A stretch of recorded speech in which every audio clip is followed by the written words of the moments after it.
Hello traders.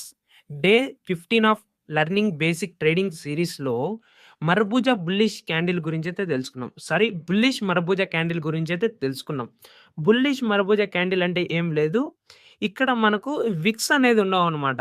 Vicks ఉండకోకుండా only ఇట్లా body మాత్రమే ఉంటుంది. ఇట్లా బాడీ మాత్రమే ఉంటుంది. అప్పుడు దాన్ని మనము మర్బూజా క్యాండిల్‌గా కన్సిడర్ చేస్తాం. ఇక్కడ ఏమంటే సెల్లర్స్ ఉన్నారనమాట.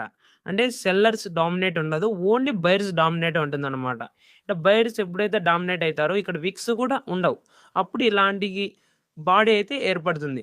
ఇది ఒక స్ట్రాంగ్ అనేది ఎలా తెలుసుకోవాలి అంటే వాల్యూమ్స్‌తో పాటు ఇలాంటి క్యాండిల్ పడిందనుకోండి, హై వాల్యూమ్స్‌తో పాటు ఇలాంటి క్యాండిల్ పడితే ఇది స్ట్రాంగ్ క్యాండిల్ అనైతే మనమైతే గుర్తించవచ్చు.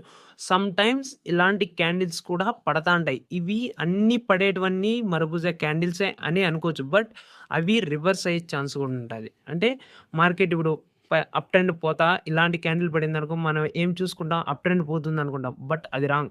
ఎందుకంటే అక్కడి నుంచి రివర్స్ అయ్యి కింద కూడా పడొచ్చు. ఇలాంటప్పుడు వాల్యూమ్స్‌ని కన్సిడర్ చేస్తూ ఇలాంటి క్యాండిల్స్ పడిందనుకో మనకైతే మార్కెట్‌లో మూవ్ ఉందని ఎక్స్‌పెక్ట్ చేయొచ్చు. దీని యొక్క సినారియో చూసుకుంటే మార్కెట్ ఎప్పుడైతే డౌన్ ట్రెండ్‌లో ఉంటుందో ఇలాంటి ఒక మర్బూజా క్యాండిల్ పడితే గ్రీన్ కలర్‌ది మార్కెట్ అప్ ట్రెండ్ పోయే ఛాన్స్ అయితే భారీగా ఉంటది. ఎందుకంటే ఇక్కడ ఒక స్ట్రాంగ్ బయర్స్ అయితే ఉంటారు కాబట్టి ఇక్కడి నుంచి మార్కెట్‌ని పుష్ చేస్తారనమాట.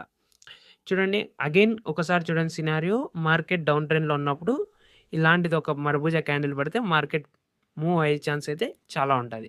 ఓకే. ఈ వీడియో నచ్చినట్లయితే లైక్ చేయండి. మీకేమైనా డౌట్ ఉంటే కామెంట్ చేయండి. లేదా నాకు డీఎం చేయండి. Thanks for watching.